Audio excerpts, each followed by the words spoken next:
প্ৰকৃতিৰ জীপাল পৰিৱেশৰ মাজত এজাক মিচিং কণেঙে হেঁপাহ পলুৱাই নাচিছে। ঐনিত্যম জুৰিছে মিচিং পাহোৱাল ডেকাজনে। প্ৰকৃতিৰ জীপাল পৰিৱেশৰ মাজত ঠন ধৰি উঠিছে শিমলু মদাৰ ফুলবোৰে। থৌকি বাথৌ হৈ উঠিছে মিচিং কণেংসকলৰ মনবোৰ।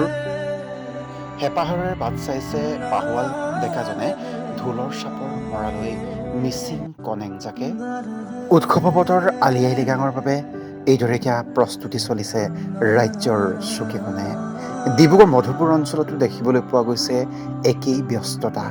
মিচিং কণেংজাকে ঢুলীয়াৰ ঢোলৰ চাপৰত টাকুৰি ঘোঁৰা দি নাচিছে কঁকালত হাত থৈ। দেখিবলৈ পোৱা গৈছে ব্যস্ততাময় এক পৰিৱেশ। এয়া হৈছে ডিব্ৰুগড় পশ্চিম ৰাজহ চক্ৰৰ অন্তৰ্গত মধুপুৰ বাৰেঘৰীয়া মিচিং গাভৰু জাকৰ দৃশ্য।